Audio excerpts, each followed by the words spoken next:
मैं मुखर्जी नगर में थी, मैं मुखर्जी नगर से मेरठ गई, मैं हॉस्पिटल में गई, सबसे बातें हुई लेकिन मुझसे नहीं हुई।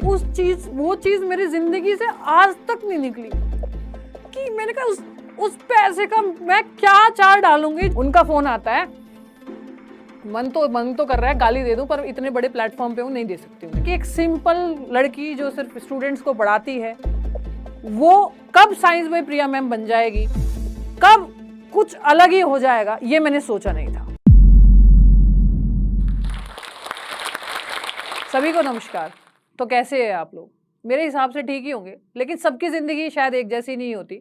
वैसे तो मैं हमेशा ही, मेरी आदत है ये बोलने की कि ठीक ही होंगे। आज मैं अपने बारे में कुछ ऐसा बताने वाली हूँ जो बहुत शॉकिंग होगा और शायद उन लोगों के लिए भी शॉकिंग होगा जो इस वीडियो को सुनने वाले हैं। करोड़ों की कंपनी जिसने मेरे जीवन में इतना भूचाल मचा दिया कि मुझे नहीं पता था कि एक सिंपल लड़की जो सिर्फ स्टूडेंट्स को पढ़ाती है वो कब साइंस में प्रिया मैम बन जाएगी, कब कुछ अलग ही हो जाएगा, ये मैंने सोचा नहीं था। तो जैसे कि आप सभी जानते हैं कि 22 मार्च को एक अनाउंसमेंट हुई थी लॉकडाउन की, और बहुत सारे टीचर की जिंदगी में सबसे बड़ी टेंशन ये आ गई थी कि भाई आज तक तो हम लोग ऑफलाइन पढ़ाते, अब ऑनलाइन कैसे आएंगे।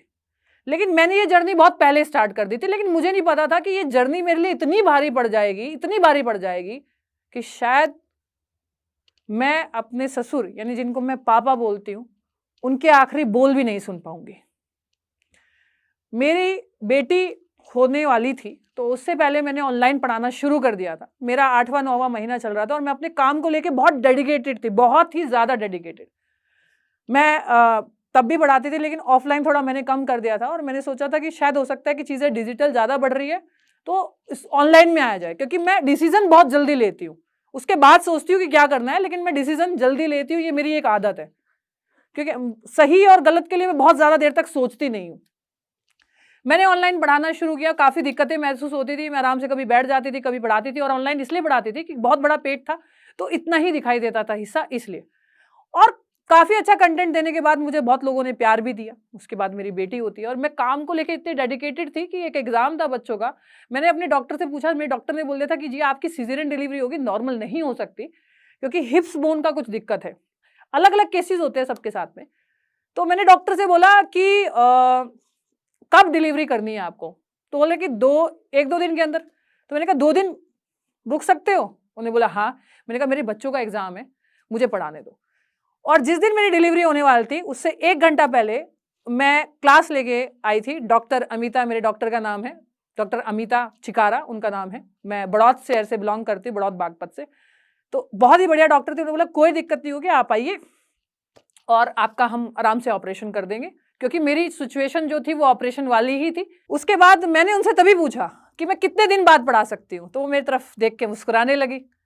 अरे बेटा अभी तो ऑपरेशन हुआ है। मैंने कहा नहीं नहीं, क्योंकि उन्होंने मेरी एक जर्नी ये भी देखी थी कि मेरी क्लासेस होती थी और कई बार बीच में मुझे 1-2 बार एडमिट होना पड़ा, तो मैं ईयरफोन लगा के ऐसे करके कुछ कंटेंट बनाती रहती थी। तो वो बोलती थी मैंने अपने हॉस्पिटल में ऐसी लड़की नहीं देखी कि मतलब इतनी डेडिकेटेड है कि इसको एडमिट किया है, इसको अब भी शांति नहीं है। तो उन्होंने बोला कि अब फाइनली आप रेस्ट करो कुछ दिन, फिर आप पढ़ा सकते हो। तो 1 महीना 18 दिन हुआ था और मैंने बोला अपनी मम्मी को मेरे को पढ़ाना है, मेरे से बेड पे लेटा नहीं जा रहा किसी को। जब किसी ने कभी जिंदगी में छुट्टी ही नहीं इतनी ली, लगातार पढ़ा रहा है, तो वो बेड पे कैसे लेट जाएगा। अब ये जर्नी थी, बच्ची हो गई मेरी। उसके बाद 1 महीना 18 दिन के बाद मैं पढ़ाना शुरू कर दी। फिर मैंने एक जगह क्लास ली 12 घंटे की।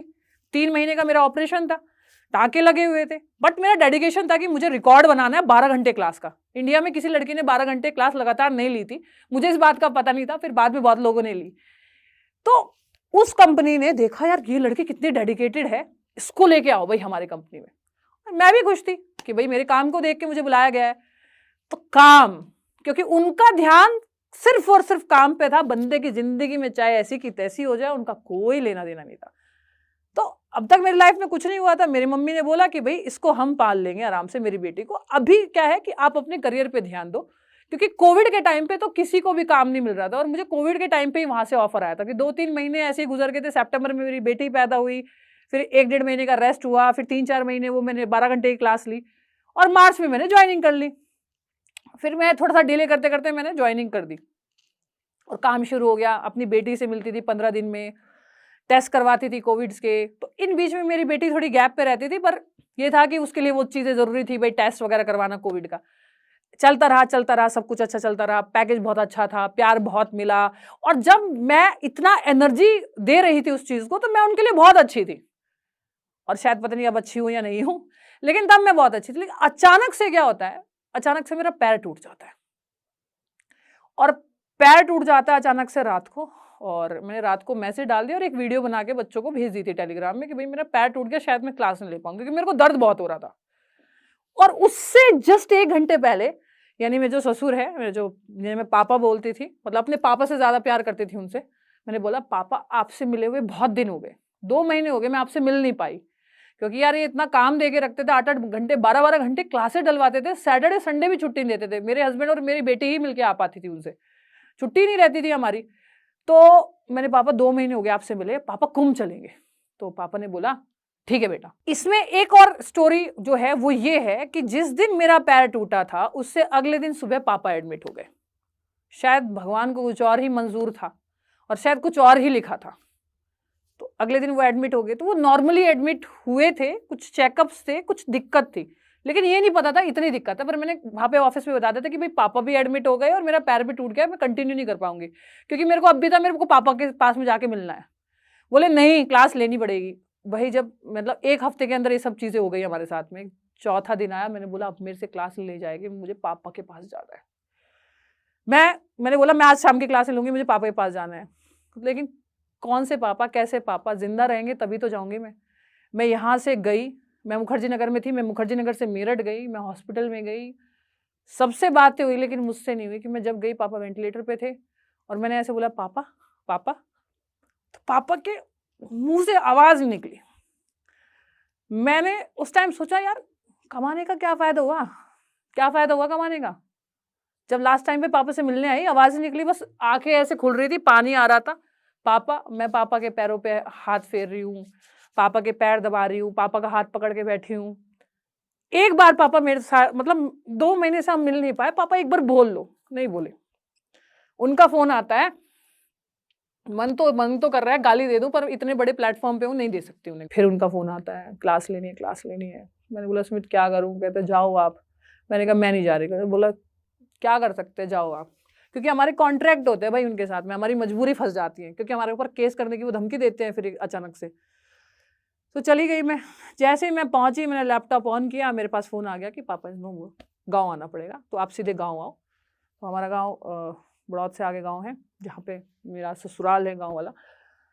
मैं वहाँ पे पहुँची और काफ़ी फॉर्मेलिटीज़ थी, शाम तक की बात थी। तो पापा की बॉडी आई रात तक। तो अब साइड में दीवार है। गांव में क्या होता है, मैं पर्टिकुलर टिपिकल जाट फैमिली से बिलोंग करती हूँ, तो एक पर्दा यूज़ किया जाता है गांव में, कहीं पे भी हो।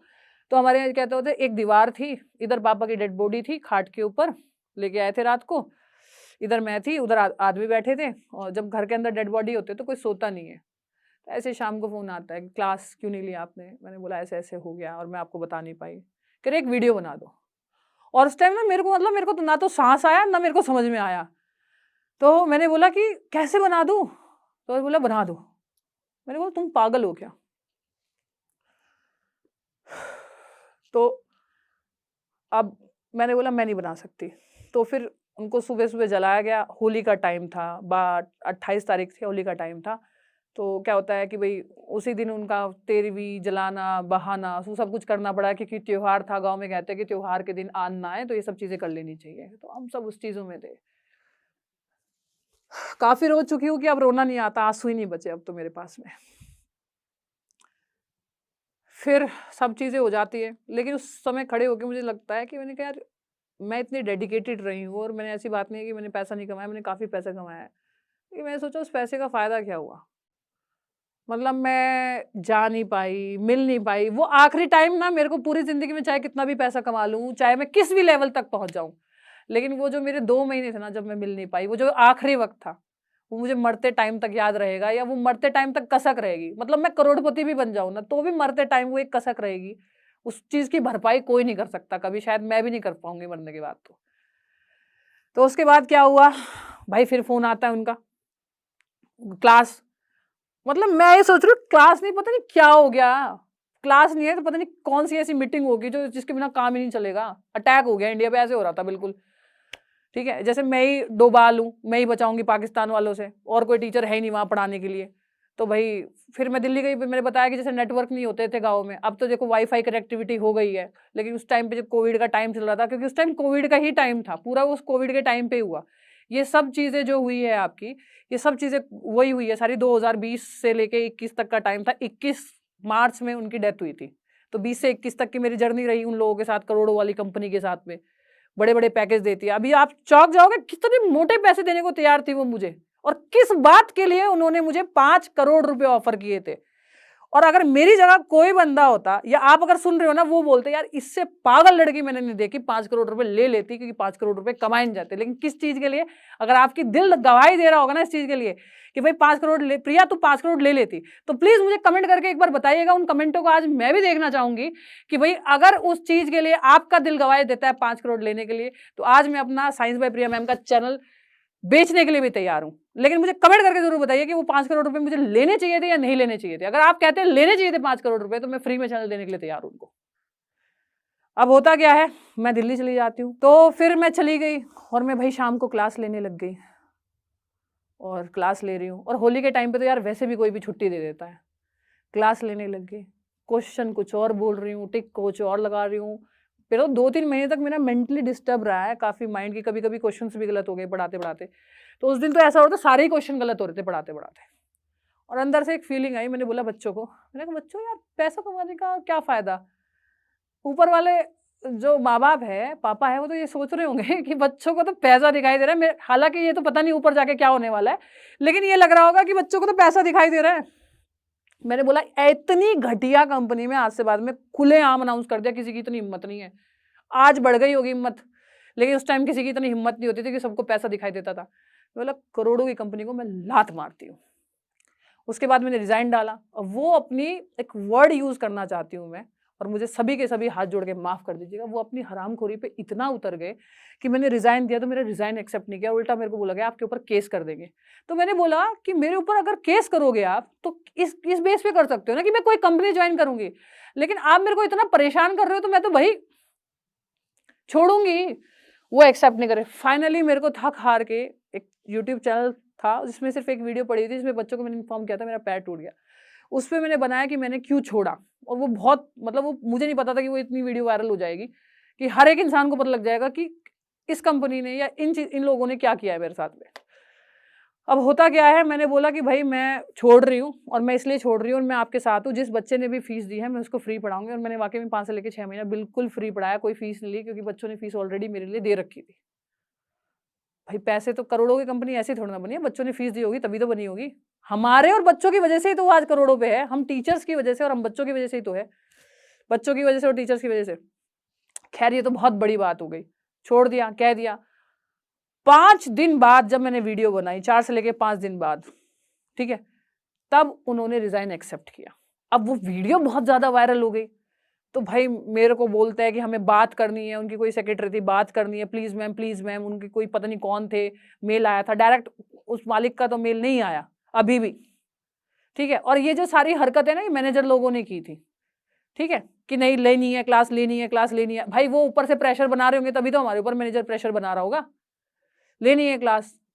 अब मैं मानू ना, उन्होंने मेरी चैनल पे स्ट्राइक भी भेजी कि किसी तरह से बंद हो जाए, और एक टीचर के चैनल पे और भेजी थी। फिर देते हैं भैया वो 5 करोड़ का ऑफर, हम आपको 5 करोड़ रुपए का ऑफर देते हैं, आप वीडियो को डिलीट कर दीजिएगा।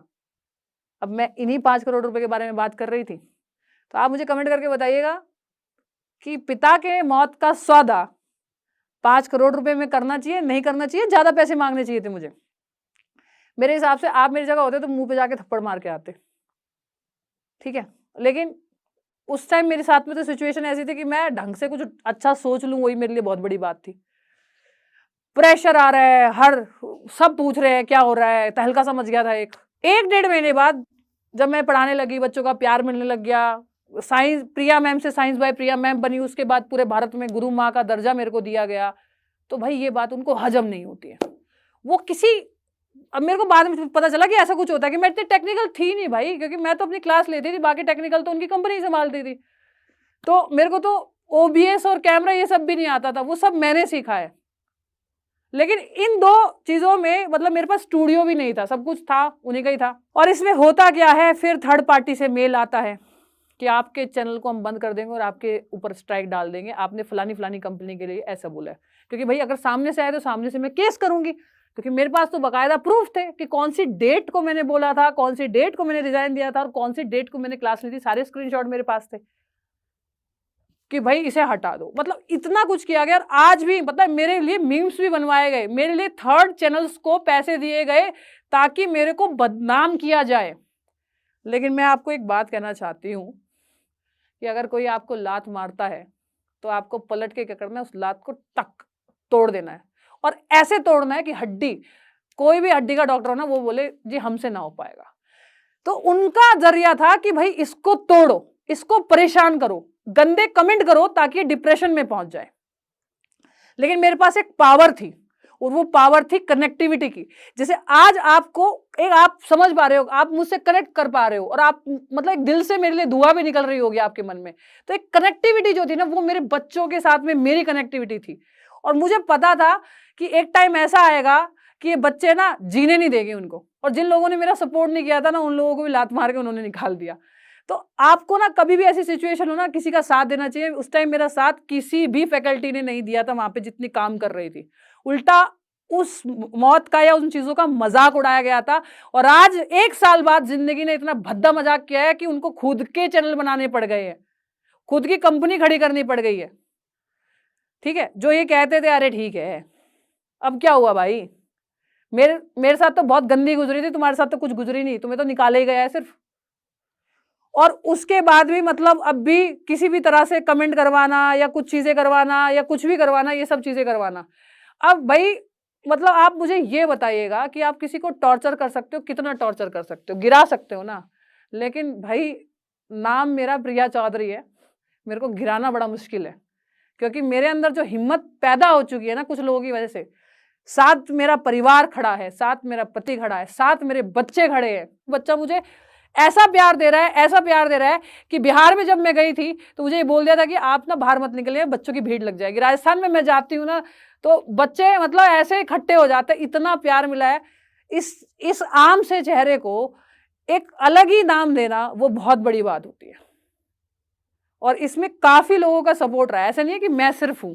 जिन लोगों का नाम मैं ले रही हूँ आज भी मुझे लगातार सपोर्ट करते हैं। और सबसे ज्यादा सपोर्ट, सबसे ज्यादा इन सब में सबसे ज्यादा सपोर्ट मेरी माँ का है। मेरी बेटी को इस तरह से रखती है कि अगर मैं 1 महीने भी उससे मिल ना पाऊं ना, मैं अभी लगातार क्लासेस ले रही हूँ, मैं अपनी बेटी से 2 महीने से मिली नहीं हूँ। मिलती हूँ, बात करती हूँ, एक बार मिल के आ जाती हूँ। कई बार मम्मी बोलती है हमारे लिए टाइम नहीं। मैंने बोला कि शायद मैंने ये जीवन अब अपने बच्चों के लिए दे दिया। ठीक है, मिलती हूँ ऐसी बात नहीं है, क्योंकि मैं एक चीज को खो चुकी हूँ, दूसरे को नहीं खोना चाहती। तो मेरी मम्मी रखती है और मेरा घर मेरे को प्राउड करता है। लेकिन वो चीज मेरी जिंदगी से आज तक नहीं निकली कि मैंने कहा उस पैसे का मैं क्या चार डालूंगी जिसमें मैं अपने मतलब ये देखो कि अपने पापा के बाद में जो मेरे को दूसरे पापा मिले, मैं उनसे मिल नहीं पाई। अब क्या करूंगी मैं उस पैसे का। तो उनकी एक बात याद आती है कि बेटा काम करो। मैंने अपने जीवन में कभी छुट्टी नहीं ली। लेकिन हाँ ये है कि जो मेरे पापा बोलते हैं कि हाँ ठीक है, लेकिन जब भी पता नहीं मेरे पापा का चेहरा याद आता है, क्योंकि मैं पता है 9 बजे वाली क्लास लेती हूँ अपने चैनल पे। क्यों लेती हूँ आज तक किसी को नहीं पता, लेकिन आज मैं आपको सच बताती हूँ। क्योंकि हर दिन मुझे 9 बजे अपना फोन देखती हूँ, एक आदत है, क्योंकि पापा हर रोज रात को 9 बजे फोन करते थे। तो मैं 9 बजे लगातार क्लास लेती हूँ कि मेरा ध्यान कभी भी ना जाए, क्योंकि मेरे यहाँ से वो बात आज तक नहीं निकली कि एक कंपनी ने मेरा टाइम छीन लिया। और शायद जो बहुत सारे टीचर वहाँ काम कर रहे हैं ना, एक दिन तुम्हारा भी टाइम छीन लिया जाएगा। इसलिए मैं हर एक इंसान को कहना चाहती हूँ कि ये अपने परिवार का समय किसी को मत दो। आपको पता नहीं चलेगा कि इंसान कब आपको ऐसे जकड़ लेगा और आपको निकलने नहीं देगा। ये जो मेरा 9 बजे का समय है, ये उस चीज को, जो चीज मेरे आज तक यहाँ से नहीं, मैं बहुत जिद्दी हूँ, मेरे को कोई तोड़ नहीं सकता। मेरे सामने कुछ भी हो जाए ना, मैं 9 बजे वाली क्लास लेती हूँ। लेकिन जो यहाँ से वो 9 बजे का जो टाइम है ना, पापा का नंबर आज भी किसी के पास में है और वो डैडी से ही सेव है। अचानक से कभी फोन आता है ना, ऐसा लगता है पापा जिंदा हो गए। फिर सेकंड में ध्यान आता है और वो फोन आता है ना, पापा जिंदा हो, वो सेकंड में फिर ध्यान आता है नहीं, और वो सेकंड में वो उस करोड़ कंपनी की वो तमाम चीजें मेरे जहन में दोबारा आ जाती है। मेरी किडनी भी बिक जाएगी ना बच्चों को पढ़ाने में, सारी चीजें लगाने में, तो भी मैं वो अपना फर्ज आखिरी टाइम तक निभाऊंगी जो मैंने बिल्कुल ठान लिया अपने बच्चों के लिए। फ्री में भी कंटेंट देना पड़ेगा ना, फ्री में भी सब चीजें देनी पड़ेगी ना, कुछ नहीं भी होगा तो भी देना पड़ेगा ना, लेकिन जमाने को या उसको औकात दिखानी है कि आप प्यार और पैसा, दुख दर्द, ये सब एक चीज से नहीं खरीद सकते। पैसा जरूरत है, इमोशन अलग चीज है, सपोर्ट अलग चीज है, और मेंटल पीस अलग चीज है। ये तमाम चीजें अलग चीज है, और इनको लाइफ में बैलेंस करना चाहिए। पैसे के पीछे भागो, लेकिन जहां बात आती है आपके सेल्फ रेस्पेक्ट की, जहां बात आती है कि नहीं यार अब बहुत हो रहा है, वहां हाथ पकड़ो और मरोड़ के तोड़ दो और बोलो भाग यहां से, भाग यहां से। ऐसे करना चाहिए। नहीं जरूरत है तेरी, नहीं जरूरत है, अब मुझे अपने आप को खड़ा करना है, अपने आप को बनना है, अपने आप को रिप्रेजेंट करना सीखो, दबना मत सीखो। दुनिया तो दबाने के लिए पड़ी हुई है और तुम दबते जा रहे हो। गौर से सुनो मेरी बात, दबना नहीं है। बी और डी, बर्थ और डेथ, मैंने किसी से सुना था जीवन और मृत्यु में एक चीज होती है सी, यानी चॉइस, और ये मेरी चॉइस थी। तो चॉइस आपकी, आप क्या करना चाहते हो। कोई दबता है, कोई नहीं दबता। मैं नहीं दबी, और मेरे को लगातार दबाने की कोशिश कर रही है। हर इंसान मेरे को लगातार दबाने की कोशिश करा। अब भी कुछ करते हैं कोशिश, लेकिन मजबूती से जवाब देना बहुत जरूरी है। तो पता नहीं मेरे से क्या आपको सीखने को मिला या नहीं मिला, लेकिन मुझे बहुत कुछ सीखने को मिला इस चीज से। और ऐसी स्टोरी मैं चाहती हूँ कि जोश टॉक लेके आए, ताकि लोगों को जीवन में पता लगे कि अगर कुछ गलतियां उनसे हो रही है तो वो ना हो। और कमेंट बॉक्स में मुझे जरूर बताइएगा कि क्या मैंने सही किया या मैंने गलत किया, या मुझे 5 करोड़ रुपए लेने चाहिए थे। मिलते हैं आपसे जल्दी, तब तक के लिए थैंक यू सो मच। जय हिंद, जय भारत।